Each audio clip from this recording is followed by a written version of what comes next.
चलिए तो स्टार्ट करते हैं। नेक्स्ट टॉपिक आपका, आपने लास्ट जहाँ तक पढ़ा था उसके आगे करते हैं। वो है आपका विभव प्रवणता। जैसे लिखा हुआ है यहाँ पे ना, विभव प्रवणता आपको अब पढ़ना है। हम जो पढ़ चुके हैं वो पढ़ चुके हैं वैद्युत विभव के बारे में। हमने पढ़ा था कि किस तरह से हम ये कह सकते हैं कि वैद्युत विभव को डिफ़ाइन किया जाता है। आपने पढ़ा था कि वैद्युत विभव को डिफ़ाइन करने के लिए हम ये कह सकते हैं कि जिस बॉडी पर जितना अधिक चार्ज होता है या आवेश होता है, जिस बॉडी पर जितना अधिक आवेश होगा उस पर उतना ही अधिक विभव भी होगा, जिसके बेसिस पे मैंने आपको विभवांतर बताया था। अगर वैद्युत विभव की आप डेफिनेशन की बात करोगे तो वैद्युत विभव की डेफिनेशन भी आपको मैं बता चुका हूँ। डेफिनेशन क्या थी?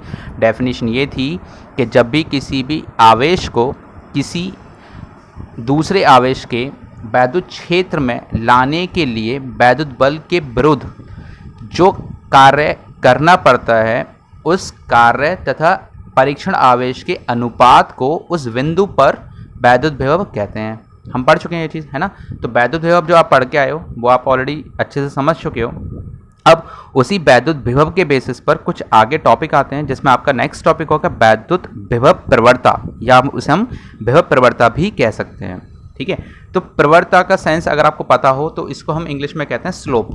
स्लोप आप मैथमेटिक्स में पढ़ के आए हो कि जब भी हम स्लोप की बात करते हैं तो उसका साइंस क्या बनता है। देखो, स्लोप की बात करूं या प्रवणता की बात करूं तो आप जो पढ़ के आए हो वो ये कि जब भी हम मान लो कि आपके पास एक ग्राफ है, जैसे ये ग्राफ की बात करूं, ये ग्राफ आपके पास एक्स और वाई डायरेक्शन में है। अगर आप यहाँ पे कोई भी एक लाइन ड्रॉ करते हो तो इसकी अपनी एक प्रवणता होगी, है ना। जैसे आपने एक लाइन ड्रॉ करी, इसकी अपनी एक प्रवणता होगी।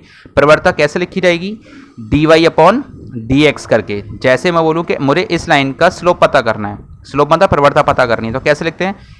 एक ये पॉइंट ले लिया, एक ये वाला पॉइंट ले लिया, इसके करस्पॉन्डिंग वाई पर कुछ पॉइंट होंगे और दूसरे वाले पॉइंट के करस्पॉन्डिंग वाई पर कुछ पॉइंट होंगे। मैं कह देता हूँ ये ए पॉइंट होगा, ये बी पॉइंट होगा, है ना। तो ए पॉइंट के करस्पॉन्डिंग यहाँ पे कुछ वैल्यू होगी एक्स की, लेट 5 है। ऐसे ही बी पॉइंट के करस्पॉन्डिंग कुछ वैल्यू होगी, लेट 7 है। ये मान लो टाइम एक्सिस है आपके पास, टाइम एक्सिस हो गई। और वाई पर कौन सी है? लेट डिस्टेंस एक्सिस हो गई, है ना। तो डिस्टेंस आपने या डिस्प्लेसमेंट ले लो, डिस्प्लेसमेंट एक्सिस है। तो ए के करस्पॉन्डिंग यहाँ पे वैल्यू होगी कुछ, लेट ये 10 हो गई, और बी के करस्पॉन्डिंग कुछ 14 होगी। तो आप क्या करते थे? आप स्लोप पता करते थे। वो स्लोप कैसे निकलता था? आपके पास जो बी के पॉइंट हैं उसके करस्पॉन्डिंग और ए के पॉइंट के करस्पॉन्डिंग आप डिफरेंस करके निकालते थे। जैसा आपको पता है डिस्टेंस और टाइम का ग्राफ आपको हमेशा क्या देता है? स्पीड। तो स्पीड कैसे निकल के आएगी? आपको स्पीड अगर पता करनी होगी तो आप क्या करोगे? आप करोगे कि बी पॉइंट पे स्पीड कितनी है, ए पॉइंट पर स्पीड कह रहा हूँ, बी पॉइंट के करस्पॉन्डिंग डिस्टेंस कितनी है, ए पॉइंट के करस्पॉन्डिंग डिस्टेंस कितनी है, तो 14 - 10। बी पॉइंट से ए पॉइंट के बीच में टाइम डिफरेंस कितना है? तो 2 का। आप क्या करते थे? 2 मीटर पर सेकंड यहाँ पर इसकी वेलोसिटी या स्पीड लिख सकते थे, है ना। तो आप जो अभी तक करते आए थे ग्राफ के लिए, तो वहाँ पे आपने क्या किया था? आपने किया था कि बी और ए के पॉइंट के बीच का डिफरेंस निकाला था, जिसमें आपने वाई एक्सिस का डिफरेंस लिखा और यहाँ पे एक्स एक्सिस का डिफरेंस लिखा। देखो 14 - 10 कौन सी एक्सिस का डिफरेंस है? वाई एक्सिस का। 7 - 5 कौन सी एक्सिस का डिफरेंस है? एक्स एक्सिस का। यानी मैं ये कह सकता हूँ ना कि स्पीड dy/dx के बराबर है ना। जब ये स्पीड dy/dx के बराबर है तो इसका मतलब ये हुआ कि यहाँ पर ये इसके प्रवणता की बात कर रहा है या स्लोप की बात कर रहा है। तो प्रवणता का मतलब क्या हुआ? प्रवणता का मतलब हुआ कि जब आप वाई एक्सिस और एक्स एक्सिस का स्लोप निकालते हो, है ना, वाई एक्सिस और एक्स एक्सिस के बीच में जब आप स्लोप निकालते हो उसको प्रवणता कहते हैं, स्लोप को ही प्रवणता कहते हैं। ठीक है, बात समझ रखना प्रवणता क्या होती है। अब ऐसे ही हमें यहाँ पे क्या करनी है? विभव प्रवणता निकालनी है। जब मुझे यहाँ पे बात करनी है विभव प्रवणता की, तो विभव प्रवणता समस्या कैसे निकलेगी? तो विभव प्रवणता ग्राफ से नहीं निकाली जाती है। अगर आपको लगता हो कि जैसे मैंने ग्राफ बताया तो ऐसे ग्राफ से इसे सॉल्व करना होगा, तो ऐसा कुछ नहीं है। यहाँ पे ग्राफ से सॉल्व नहीं होगा। यहाँ पे इसकी डेफिनेशन पर्टिकुलर, तो डेफिनेशन ये कहती है कि एक वैद्युत क्षेत्र में, लेट कि यहाँ पे कोई वैद्युत क्षेत्र आपके पास E, जिसकी तीव्रता है E, है ना। इस वैद्युत क्षेत्र में आप किसी भी 2 पॉइंट के बीच में अगर विभव की बात करोगे तो विभव अलग अलग पॉइंट पर अलग अलग हो सकते हैं, क्योंकि आपको पता है कि विभव का जो फॉर्मूला था वो था v = 1/4πε0 Q/r। यानी दूरी के साथ साथ विभव चेंज होता रहेगा, या तो बढ़ सकता है या घट सकता है, डिपेंड करेगा वो बढ़ भी रहा होगा या घट रहा होगा। ठीक है, तो आप बस ये कह सकते हो कि वैद्युत क्षेत्र में दूरी के सापेक्ष विभव में होने वाले परिवर्तन को विभव प्रवणता कहते हैं। ठीक है। दूरी के वैद्युत क्षेत्र में दूरी के सापेक्ष, दूरी कितनी है r, दूरी के सापेक्ष होने वाले विभव परिवर्तन को विभव प्रवणता कहते हैं। विभव में परिवर्तन कैसे समझ में लेते हैं, लेट के यहाँ पे विभव होगा आपके पास v और यहाँ पर मैंने मान लिया कितना होगा v प्लस dv। दूरी कितनी है, लेट मान लेता हूँ r की जगह dr होगी, छोटी दूरी मान लेते हैं कि dr दूरी बढ़ने पर विभव में कितना परिवर्तन आ गया, dB का परिवर्तन आ गया। तो आप क्या लिखोगे कि विभव में परिवर्तन कितना है, तो विभव में परिवर्तन देखोगे तो कितना आएगा V2 माइनस V1। V2 कितना है, यानी V2 मतलब ये वाला कितना है V प्लस dV, और V1 कितना है माइनस V, ये कैंसिल आउट कितना हो जाएगा dV, है ना। तो विभव में परिवर्तन आया dV का और दूरी में परिवर्तन कितना है dr का। तो प्रवणता का सेंस क्या होगा, प्रवणता होगी रेशियो, और रेशियो किसका, विभव में परिवर्तन और दूरी में परिवर्तन। तो ये क्या कहलाएगी आपकी विभव प्रवणता। तो बात समझ आ गई कैसे निकली है। आप पहले निकालो विभव में कितना परिवर्तन आ रहा है और दूरी कितनी परिवर्तित हुई है, उन दोनों का अनुपात क्या कहलाएगा प्रवणता। देखो मैंने अभी बताई थी प्रवणता हमेशा डिफरेंस करके अनुपात निकलता है, उसी को प्रवणता कहते हैं। स्लोप, तो स्लोप हमेशा कैसे निकलता है dy/dx करके। तो यहाँ पे भी मैंने क्या किया, विभव में अंतर और उनके बीच की दूरी का अंतर, दोनों का मैंने क्या निकाल दिया अनुपात, वही क्या कहलाएगा प्रवणता। अब सिर्फ प्रवणता क्या किसको हम कहते हैं, विभव प्रवणता। ठीक है, तो ये क्या बन जाएगा विभव प्रवणता बन जाएगा। बस बात समझ आ गई। तो विभव प्रवणता आपको क्लियर हो गया होगा। डेफिनेशन ये कहती है कि वैद्युत क्षेत्र में किसी भी पार्टिकल को या किसी भी चार्ज को एक बिंदु से दूसरे बिंदु तक ले जाने में होने वाले विभव परिवर्तन को विद्युत विभव प्रवणता कहते हैं। ठीक है, होने वाले विभव परिवर्तन को विभव प्रवणता कहते हैं। निकला कैसे कि बिंदु B पर विभव कितना है, बिंदु A पर विभव कितना है, दोनों के बीच का डिफरेंस निकाला और दोनों के बीच का डिफरेंस निकाल के मैंने दूरी के साथ अनुपात करके विभव प्रवणता निकाल दिया।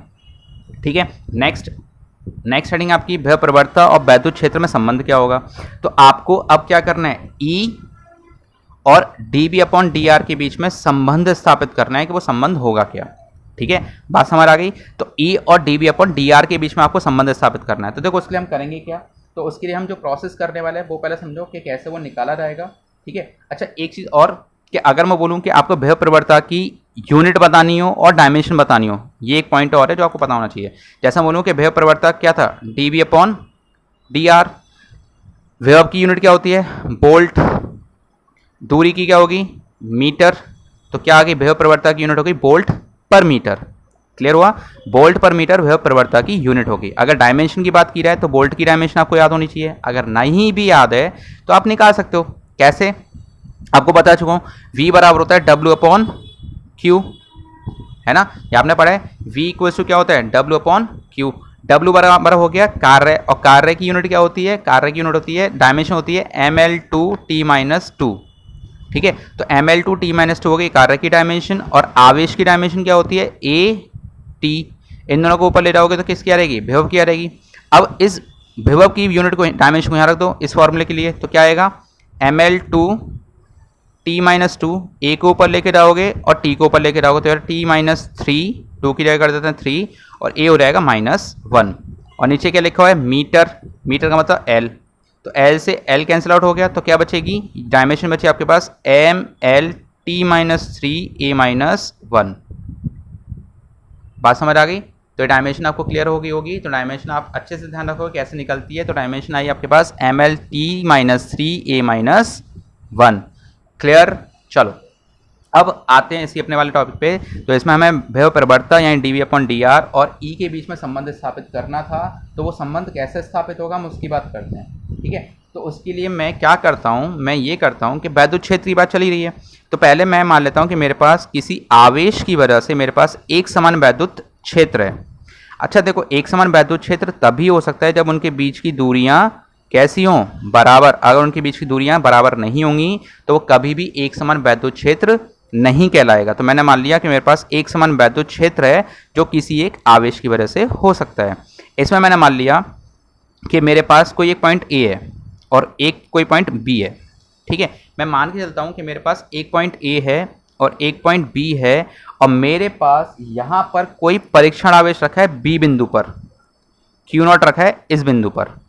ठीक है, तो मैंने मान लिया कि मेरे पास एक समान वैद्युत क्षेत्र में मेरे पास कोई परीक्षण आवेश किस बिंदु पर रखा था, बी बिंदु पर रखा है, जिसकी वैल्यू कितनी है, क्यू नॉट। अगर मैं इस परीक्षण आवेश को बी बिंदु से ए बिंदु पर लेके जाऊं, जिसके बीच की दूरी कितनी है, आर, ठीक है, तो कितना कार्य करना पड़ेगा, कार्य से हम विभव प्रवणता निकालेंगे, तो वो समझ लेते पहले कैसे होगा। तो मैंने मान लिया कि मेरे पास एक समान वैद्युत क्षेत्र है, जिसकी वैद्युत क्षेत्र की तीव्रता E, और उसमें मेरे पास कोई परीक्षण आवेश Q नॉट किसी बिंदु B पर रखा हुआ है, जिसे मुझे बिंदु B से A बिंदु तक ले जाना है, ठीक है। तो बिंदु B से बिंदु A तक ले जाने में किया गया कार्य निकालना है। तो कार्य के लिए आपको पता है कि हम वैद्युत बल के विरुद्ध कार्य करते हैं, तो मैं मान लेता हूं कि वैद्युत बल कहां लग रहा होगा, इस साइड पे लग रहा होगा, जिसकी वैल्यू कितनी होगी, F। अच्छा, F की वैल्यू कितने के बराबर होगी, F बराबर होगा Q नॉट E, है ना। वैद्युत बल किसके बराबर होता है, Q नॉट E, क्योंकि हम बल किस पे लगाएंगे, मान लो मेरे पास यहाँ पे कोई आवेश रखा हुआ भी हो, तो वो बल किस पे लगाएगा, Q नॉट पर लगाएगा, तो बल कितना होगा, Q नॉट E, क्योंकि Q नॉट पर लग रहा है, ठीक है। तो वैद्युत बल हो गया Q नॉट E। अगर मैं बोलूं कि आपको किया गया कार्य निकालना है, तो कार्य का फॉर्मूला क्या होगा, W इक्वल्स टू बल इंटू विस्थापन। अब विस्थापन कितना है, मैं यहाँ पे चाहे आर मानूं या फिर मैं इसको कितना मान सकता हूँ, डी आर मान सकता हूँ, ठीक है। मैं आर भी मान सकता हूँ या डी आर भी मान सकता हूँ। मैं मान लेता हूँ कि मैंने यहाँ पे जो कार्य करा है वो बहुत ही मिनिमम डिस्टेंस के लिए है, यानी कि ये मैं मान लेता हूँ दूरी कितनी होगी, डी आर। बहुत मिनिमम डिस्टेंस के लिए हम कैलकुलेशन करते हैं हमेशा, ठीक है। जब हम मिनिमम डिस्टेंस के लिए कैलकुलेशन कर रहे हैं तो कार्य भी कितना होगा, मिनिमम होगा, ठीक है। अगर दूरी आप मिनिमम लेके चल रहे हो तो कार्य भी हमेशा मिनिमम ही होगा। अगर आप दूरी बढ़ा देते हो तो कार्य भी बढ़ जाएगा। ये चीज़ समझ आ रही है, दूरी बढ़ेगी तो कार्य बढ़ेगा, दूरी छोटी है तो कार्य भी छोटा होगा। तो हमारी डेफिनेशन के अकॉर्डिंग क्या है कि किया गया कार्य हमेशा बल और बल लगाने पर होने वाले विस्थापन के प्रोडक्ट के बराबर होता है, ठीक है। तो अब F की बात करूँ तो F कितना है, F है Q नॉट E। अच्छा, विस्थापन जो हुआ है वो बल की दिशा के विपरीत दिशा में हो रहा है, बल लग रहा है बाहर की साइड पे, विस्थापन हो रहा है अंदर की साइड पर, तो इसी वजह से विस्थापन को क्या ले लेंगे, माइनस डी आर। ये किसके बराबर है, डी डब्ल्यू के बराबर है। अब एक बात बताओ, अगर मैं क्यू नॉट को नीचे ले रहा हूँ और ऐसे लिख दूँ that D W equals to D W upon Q not equals to minus E D R, तो परिभाषा के अनुसार अगर देखा रहे तो परिभाषा क्या कहती है, विभव बराबर होता है वर्क डन अपॉन किसके, आवेश, परीक्षण आवेश के अनुपात के। अब अगर मैं बोल रहा हूं कि यहाँ पे डी डब्ल्यू है, तो यहाँ पे अगर ये कार्य छोटा है तो परिवर्तन भी कितना होगा, छोटा ही होगा। अगर किया गया कार्य ही स्मॉल अमाउंट में है तो वैद्युत विभव में होने वाला परिवर्तन भी स्मॉल अमाउंट में होगा। तो इस परिभाषा के अनुसार क्या हुआ, डी बी इक्वल्स टू होगा D W upon Q not, यानी कि मैं इसकी जगह पे क्या रिप्लेस कर दूं, इसकी जगह पे मैं डी वी को यहाँ पे रिप्लेस कर देता हूँ, यानी कि ये किसके बराबर हो गया, D W upon Q not बराबर रहेगा डी वी के, और वो कहाँ पर आएगा, माइनस ई डी आर। अगर मैं इस डी आर को डिवाइड कर दूं तो ये ऐसे नहीं बन जाएगा, E equals to minus D B upon D R. अच्छा, माइनस को छोड़ते हैं, बाद में बात करते हैं इसके बारे में। D B upon D R किसके बराबर है, ये हो गया विभव प्रवणता जो हमें चाहिए थी। अब विभव प्रवणता किसके बराबर है, वैद्युत क्षेत्र पर डिपेंड कर रहा है, तो हमें इन दोनों के बीच में संबंध ही तो स्थापित करना था, तो संबंध हो गया ना, E equals to minus D B upon D R. Minus क्या बता रहा है, माइनस ये बता रहा है कि दूरी परिवर्तन करने के साथ साथ वैद्युत क्षेत्र में दिशा बदल जाती है ना। हमें वैद्युत क्षेत्र की अगर बात करूं तो बल तो बाहर लग रहा था, लेकिन किया गया कार्य अंदर था, इसी वजह से यहाँ पे क्या आ गया, माइनस। तो माइनस सिर्फ यहाँ पे ये रिप्रेजेंट करता है कि यहाँ पर वैद्युत विभव हमारे पास वैद्युत क्षेत्र की दिशा में घट रहा होगा, वैद्युत क्षेत्र की दिशा में घट रहा होगा, क्योंकि हमें पता है वैद्युत विभव यहाँ पे कम होगा, यहाँ पे ज़्यादा होगा। देखो, आप लोग कंफ्यूज मत होना, जब हम किसी को फोर्सफुली लेके जाते हैं तो विभव पहले वाले पे कम होता है, दूसरे वाले पे ज़्यादा होता है, लेकिन अगर वो खुद से जा रहा होता है तो पहले वाले पे ज़्यादा होता है, दूसरे वाले पे कम होता है। खुद से जाएगा तो हाई से लो, और लेके जाओगे तो लो से हाई। क्यों होता है ऐसा, देखो मान लो कि इस पे कुछ विभव था, आपने कुछ वर्क किया, वर्क हमेशा क्या होता है, स्टोर हो जाता है, अगर वो स्टोर हो रहा होगा तो वैद्युत विभव को बढ़ा देगा। तो जब हम लेके जाते हैं किसी भी आवेश को तो वैद्युत विभव हमेशा बढ़ता है, और जब खुद से जाता है तो वो कम पे जाता है, ना कि ज़्यादा पे जाएगा। अब मैं बात कर रहा हूँ कि फोर्स लग रहा था बाहर की साइड पर, वैद्युत क्षेत्र बाहर की साइड पर, कार्य किया गया अंदर, मतलब अंदर जाने पर विभव बढ़ रहा है, लेकिन मुझे अगर रिलेशन दिखाना है तो रिलेशन ये कहता है कि वैद्युत क्षेत्र की विपरीत दिशा में विभव बढ़ेगा, ना कि उसी दिशा में बढ़ेगा। तो माइनस यहाँ पे ये बताता है, ठीक है। कोई डाउट यहाँ तक होना भी नहीं चाहिए, बात समझ आ गई। तो आप डेफिनेशन के अकॉर्डिंग ये कह सकते हो कि किसी वैद्युत क्षेत्र में विभव प्रवणता वैद्युत क्षेत्र के ऋणात्मक साइन के बराबर होती है, ठीक है। अगर मैं मान लेता हूं कि मेरे पास जैसे वैद्युत विभव मैंने लिखा कि एक पॉइंट पर V1 है, एक पॉइंट पर V2 है, तो E बराबर क्या होगा, V2 minus V1 upon D। अगर इनके बीच की दूरी कितनी हो रहा है, D, तो ये रिलेशन बन जाएगा। पास समझ आ गई। वैद्युत विभव के बीच का डिफरेंस और दूरी के बीच का डिफरेंस ही क्या कहलाता है, उनका अनुपात कहलाता है वैद्युत क्षेत्र।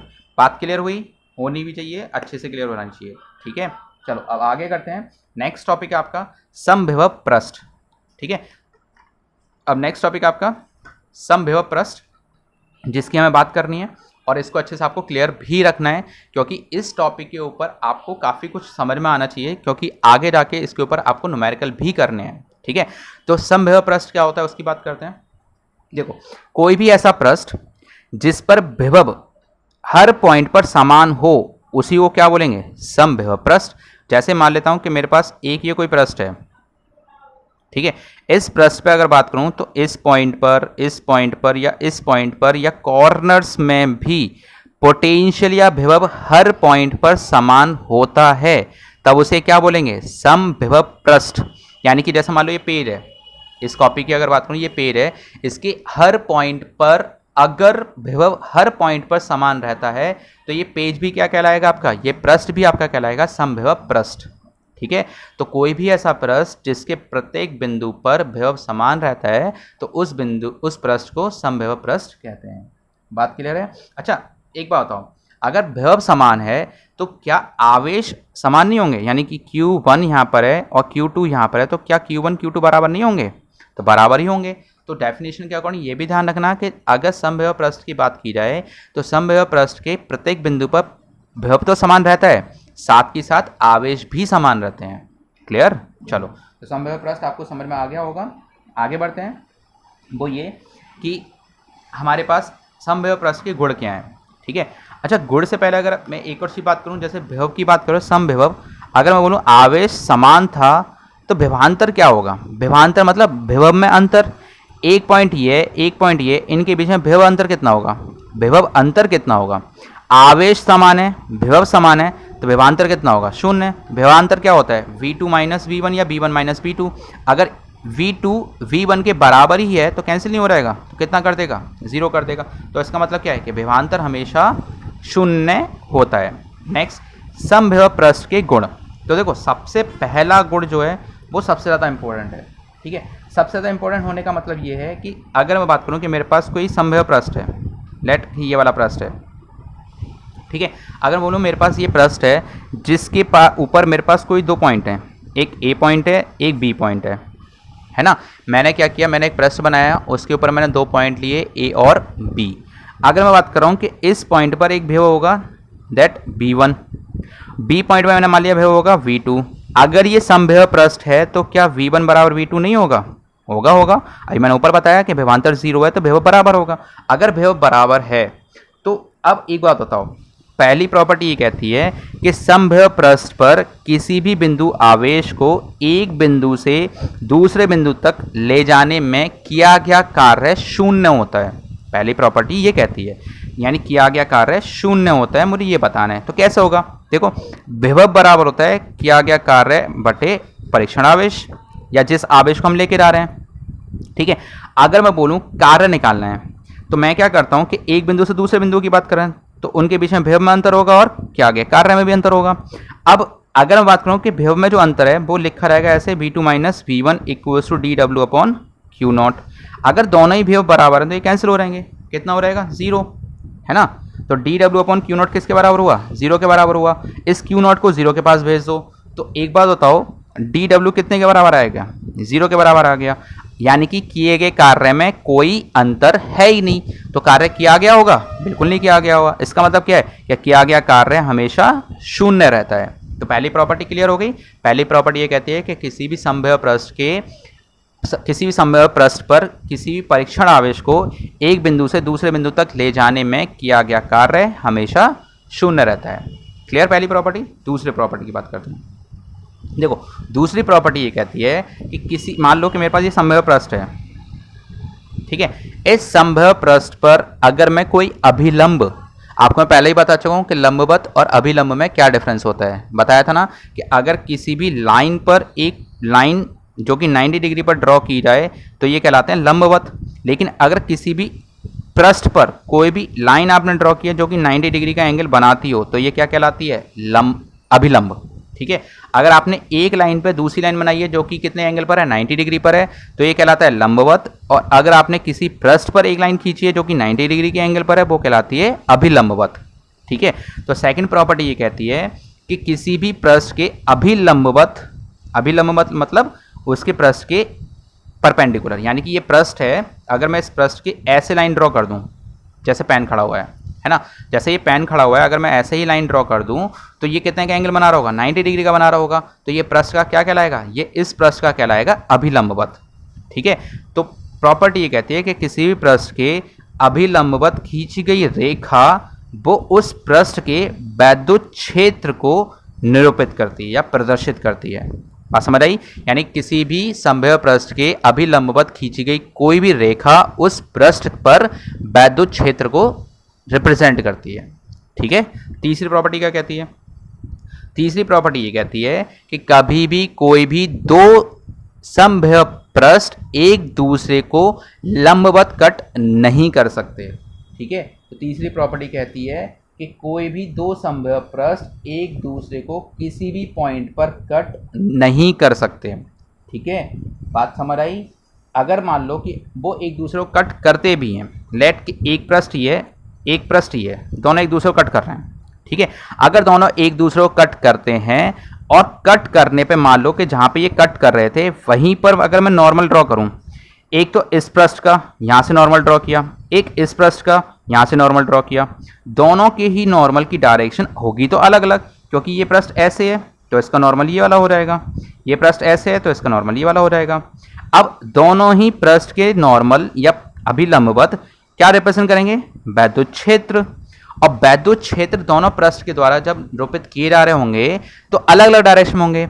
और वैद्युत क्षेत्र की हमने प्रॉपर्टी पढ़ी थी, वैद्युत क्षेत्र की हमने ये प्रॉपर्टी पढ़ी थी कि कोई भी वैद्युत क्षेत्र की रेखाएं या वैद्युत बल रेखाएं कभी भी एक दूसरे को एक ही बिंदु पर कट नहीं करती, क्योंकि अगर वो कट करती हैं तो वहां पर वो दो वैद्युत क्षेत्र को निरूपित करेगी। यानी कि मान लो कि मेरे पास एक वैद्युत बल रेखा तो नीचे की साइड है, एक ऊपर की साइड है, तो एक ही पॉइंट पर दो वैद्युत बल रिप्रेजेंट हो रहे होंगे और एक ही पॉइंट पर दो वैद्युत बल कभी भी रिप्रेजेंट नहीं हो सकते। तो इसका सेंस ये हुआ कि अगर दो संभव पृष्ठ एक ही पॉइंट पर एक दूसरे को कट करते हैं तो उस कटान बिंदु पर खींचे गए अभिलंबवत एक ही बिंदु पर दो वैद्युत क्षेत्र को रिप्रेजेंट करेंगे, जो कि होना असंभव है। ठीक है, तो ये इसकी तीसरी प्रॉपर्टी है। चौथी प्रॉपर्टी की बात करते हैं, तो फोर्थ प्रॉपर्टी क्या कहती है उसकी बात कर लेते हैं। फोर्थ प्रॉपर्टी ये कहती है हमारे पास कि अगर मैं इस, चलो उसको रिलेट करता हूँ, मैं रिलेट करने की कोशिश ऐसे कहता हूँ कि आपने ये मैंने बताया अभी थोड़ी देर पहले कि अगर मैं वैद्युत क्षेत्र की बात करूँ, अगर वो एक समान है तो उनके बीच की दूरियां भी हमेशा एक समान होंगी। अगर कोई भी वैद्युत क्षेत्र एक समान है तो वैद्युत बल रेखाओं के बीच की दूरियां भी एक समान ही होंगी। ठीक है, हाँ, अब मैं ये कह सकता हूं कि मेरे पास एक वैद्युत क्षेत्र की रेखाएं तो ये हैं और एक कुछ इस तरह से हैं, इनके बीच की दूरियां मैंने थोड़ी कम कर दी। तो क्या आप ये बता सकते हो कि इनमें से कौन सा वैद्युत क्षेत्र ज्यादा स्ट्रांग होगा या ज्यादा प्रबल होगा? ठीक है, तो देखो आप थोड़ा सोचो, मैं बताता हूं आंसर क्या आ सकता है। देखो, प्रबल वैद्युत क्षेत्र वही हो सकता है जिसकी वैद्युत बल रेखाओं के बीच की दूरी कम से कम हो। देखो E बराबर फॉर्मूला क्या था, 1/4πε0 Q/r²। दूरी कम से कम तो वैद्युत क्षेत्र ज्यादा से ज्यादा, यानी कि वैद्युत बल रेखाओं के बीच की दूरी जितनी कम होगी वैद्युत क्षेत्र उतना प्रबल होगा, और बीच की दूरी जितनी ज्यादा होगी वैद्युत क्षेत्र उतना दुर्बल होगा। तो इसका सेंस ये यहां पर भी लगा सकते हैं कि अगर मेरे पास कुछ संभव पृष्ठ हैं, ठीक है, अगर उनके बीच की दूरियां अधिक हैं तो उस केस में विभव उनके बीच का दुर्बल होगा, अगर उनके बीच की दूरियां कम हैं तो वो प्रबल होगा। बस इतनी सी प्रॉपर्टी है। आपको ये चारों प्रॉपर्टी अच्छे से समझ आ गई होंगी और आई होप सो आपको यहाँ तक कोई दिक्कत नहीं होगी। ठीक है, अब नेक्स्ट बात करते हैं विभिन्न आवेश वितरणों के लिए समविभव पृष्ठ, यानी विभिन्न आवेश वितरण। देखो आवेश वितरण आपको पढ़ा चुका हूँ पहले भी, और आवेश वितरण में आपने ये पढ़ा था कि आवेशों का वितरण तीन तरीके से होता है। एक तरीका ये था कि वो या तो लीनियर डिस्ट्रीब्यूट किया जा सकता है, यानी कि रेखीय आवेश वितरण हो सकता है। दूसरा आपने पढ़ा था पृष्ठीय आवेश वितरण हो सकता है। तीसरा आपने पढ़ा था क्या हो सकता है, घन पर, या फिर मैं ये कह सकता हूँ आयतनिक आवेश वितरण हो सकता है। तो आपने 3 पढ़े थे कि रेखीय आवेश वितरण हो सकता है, पृष्ठीय आवेश वितरण हो सकता है, या फिर आयतनिक आवेश वितरण हो सकता है ना। तो यहाँ पर जो प्रॉपर्टी है समविभव पृष्ठ की वो अब डिफाइन की जाएंगी आवेश वितरणों पर। ठीक है, तो हेडिंग है आपकी ये कि विभिन्न आवेश वितरणों के लिए समविभव पृष्ठ, यानी कि आवेश वितरण जिस हिसाब से हो रहे होंगे, यानी विभिन्न आवेश वितरणों के लिए समविभव पृष्ठ, यानी आवेश वितरण किस हिसाब से किया गया है उसके अकॉर्डिंग समविभव पृष्ठ कैसे होंगे ये बताना है आपको। ठीक है, तो पहले आवेश वितरण की बात करूं या फिर मैं आवेशों को क्लासिफाई करता रहता हूं कैसे कैसे वितरित किया गया। मान लेता हूं कि मेरे पास पहला जो मुझे रिप्रेजेंट करना है वो ये है कि अगर मेरे पास कोई एक बिंदु आवेश है, ठीक है, इस बिंदु आवेश की अगर बात करूं तो मैंने मान लिया किसी बिंदु पर रखा होगा। अगर मैं इस बिंदु आवेश को केंद्र मानकर इसके चारों ओर नंबर ऑफ कॉन्सेंट्रिक पृष्ठ यानी कि समकेंद्रीय पृष्ठों को बनाऊं, यानी कि इस केंद्र को इस आवेश को अगर मैं केंद्र मानकर इसके चारों ओर मैं बहुत सारे समकेंद्रीय मतलब जिनका सेंटर सेम रहे। ठीक है, जिनका सेंटर सेम रहता है उनको हम समकेंद्रीय कहते हैं। समकेंद्रीय या फिर इंग्लिश में कॉन्सेंट्रिक मतलब जिसका केंद्र सेम हो। ठीक है, अगर मैं कह रहा हूं कि मेरे पास एक बिंदु आवेश है जो किसी बिंदु O पर रखा हुआ है, इसको केंद्र मानते हुए अगर मैंने समकेंद्रीय पृष्ठ बनाए हैं तो वो सभी के सभी पृष्ठ समविभव पृष्ठ कहलाते हैं। डेफिनेशन क्लियर हुई? डेफिनेशन कहती है कि किसी भी बिंदु आवेश को केंद्र मानकर उसके चारों ओर खींचे गए समकेंद्रीय पृष्ठ समविभव पृष्ठ कहलाते हैं। और अगर मैं बोलूं कि इस आवेश के मैंने चारों ओर अगर वैद्युत बल रेखाएं रिप्रेजेंट कर दूं इस तरह से,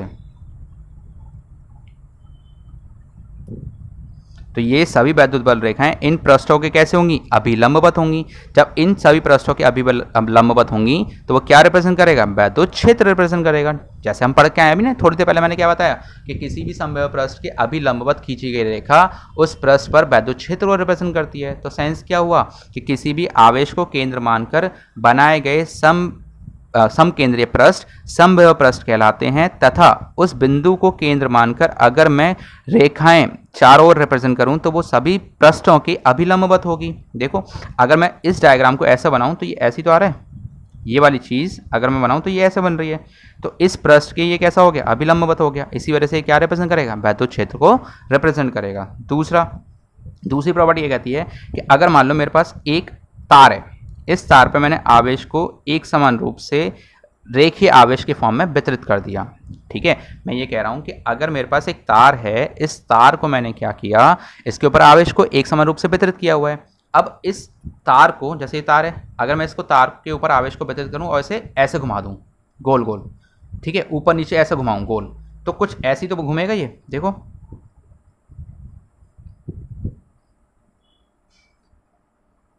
घूमेगा ना। देखो अगर मैं इस तार को ऐसे मान लूँ और इसको ऐसे ऊपर नीचे घुमाऊं तो ऊपर नीचे घुमाने का मतलब क्या हो गया, ये इस तरह से शेप बनाएगा, एक बेलन की भांति बनाएगा, नहीं बनाएगा, बेलन की भांति बनाएगा।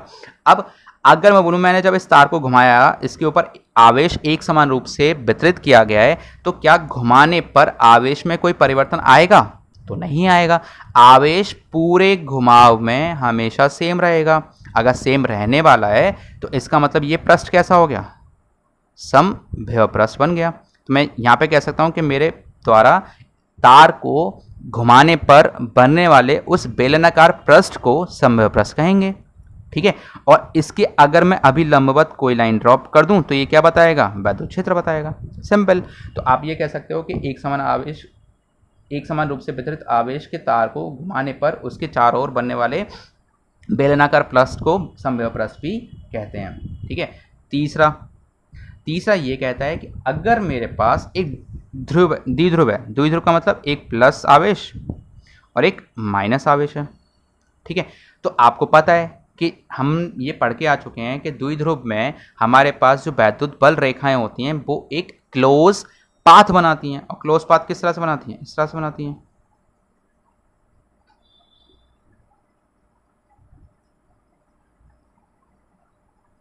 ठीक है, ये पाथ बनाती है इस तरह से। और आवेश के चारों इस तरह से भी जाएंगी ये लाइन, इसकी तरफ भी ऐसी आएंगी। बस वैद्युत बल रेखाएं प्लस से तो दूर जाती हैं और माइनस की तरफ आती हैं, प्लस से दूर जाएंगी माइनस की तरफ आएंगी। आप पढ़ चुके हो ना।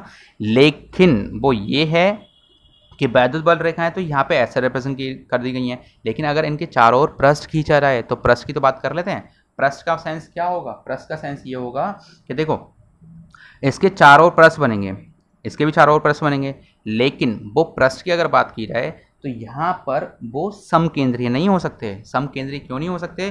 क्योंकि दोनों पर आवेश कैसा है? विपरीत है। और विपरीत आवेश होने की वजह से ये अपने से दूर भेजने की कोशिश करेगा और ये अपने पास लाने की कोशिश करेगा, जिसकी वजह से यहाँ पे समकेंद्रीय ना बन के वो दोनों के बीच में तो पतले पतले से कर्व बनते हैं, कुछ इस तरह से, इधर भी कुछ इस तरह से। लेकिन जैसे जैसे वो बाहर जाते रहते हैं वो फैलने स्टार्ट हो जाते हैं, यानी कि इस तरह से, ठीक है, फैल जाते हैं। क्यों फैल जाते हैं? क्योंकि यहाँ पर कोई भी फोर्स नहीं है जो उसे पुश करेगा, और जबकि यहाँ पे फोर्स है जो उन्हें पुश करके दूर भेजने की कोशिश करता है। इसी वजह से वो पृष्ठ, हम ये कह सकते हैं दोनों आवेशों के बीच में तो एक दूसरे के पास रहते हैं और दूर जाने पर उनके बीच की दूरियां भी बढ़ जाती हैं, ठीक है। तो ये पृष्ठ क्या कहलाएंगे? ये जितने भी पृष्ठ बने हैं ये सभी पृष्ठ कहलाएंगे आपके समविभव पृष्ठ, और ये लाइन खींची गई है ये क्या कहलाएंगी? वैद्युत बल रेखाएं, ठीक है। ऐसे ही एक और बन जाएगा फोर्थ। अगर मान लो कि मैंने प्लस प्लस आवेश एक दूसरे के पास रखे हुए हैं तो इनके बीच में हमेशा क्या लगेगा? प्रतिकर्षण। और प्रतिकर्षण होने की वजह से यहाँ पर एक दूसरे दोनों को एक दूसरे को खींचने की कोशिश कोई नहीं करेगा, दोनों एक दूसरे को बाहर फेंकने की कोशिश करेंगे, और बाहर फेंकने की वजह से उनके बीच में वैद्युत क्षेत्र या वैद्युत बल कैसा हो जाएगा? दुर्बल। और दुर्बल होने की वजह से ये एक समकेंद्रीय पृष्ठ बना सकते हैं जिनके बीच की दूरियां कम नहीं होती हैं, ठीक है, कभी भी कम नहीं होती हैं, इस तरह से बन जाएंगे, ठीक है। और अगर बात करूं वैद्युत बल रेखाएं कैसे होंगी तो वो इस तरह से होंगी, आप जो पढ़ चुके हो ऑलरेडी, एक दूसरे को कभी भी कट या मैच नहीं करेंगे, ठीक है। तो इस तरह से इनके पृष्ठ बनाए जाते हैं। तो ये पृष्ठ यहाँ पर होंगे, यहाँ पर ये वाले पृष्ठ थे, लेकिन ये बीच में सिकुड़ जाते हैं क्योंकि इनके बीच में बहुत ही प्रबल बल काम करता है, क्योंकि आकर्षण बल एक प्रबल बल होता है और यहाँ पर कैसा है? प्रतिकर्षण, और प्रतिकर्षण बल एक दुर्बल बल में काउंट किया जाता है, जिसकी वजह से यहाँ पर पृष्ठ एक दूसरे को चिपक नहीं पाते हैं, ठीक है। तो यहाँ पर आपके पास विभिन्न आवेशों के बेस पर भी क्या हो गया? विभिन्न आवेश वितरणों के बेस पर हमने समविभव पृष्ठ भी बना लिए और ये भी हमारा खत्म हो जाता है। अब कल हम जो नेक्स्ट टॉपिक करने वाले हैं उसमें हम ये पता करेंगे कि किसी वैद्युत क्षेत्र में अगर मैं किसी भी आवेश को भेज दूं, मतलब मोशन करा दूं, तो उसकी मोशन कैसी होगी, यानी पाथ कैसा होगा, उसकी स्पीड कितनी होगी, हमें ये चीज़ अब डिस्कस करनी है, ठीक है। तो कल की वीडियो में हम जो बनाने वाले हैं वो ये होगा कि एक समान वैद्युत क्षेत्र में आवेशित कण की गति क्या होगी और उसका पाथ क्या होगा, ठीक है। ये हमें सब कुछ करना है। और एक और चीज़ उसमें सबसे मेन जो होगी वो मेन ये है कि वैद्युत क्षेत्र में अगर आवेशित कण को रखा जाए तो वो संतुलन की अवस्था में कैसे बिहेव करेगा, ठीक है। तो कल की ये मेन टॉपिक होंगे आपके, ठीक। तो यहाँ तक आप पढ़ें और कोई भी चीज़ ना समझ आए तो आप एक बार रिवाइंड करके देखें और तब भी समझ आए तो मुझे बताएं, ठीक है। Okay bye. और इसको एक बार ढंग से देख लेना अच्छे से, कोई चीज़ ना समझ आ रही तो पूछ लेना, ठीक है।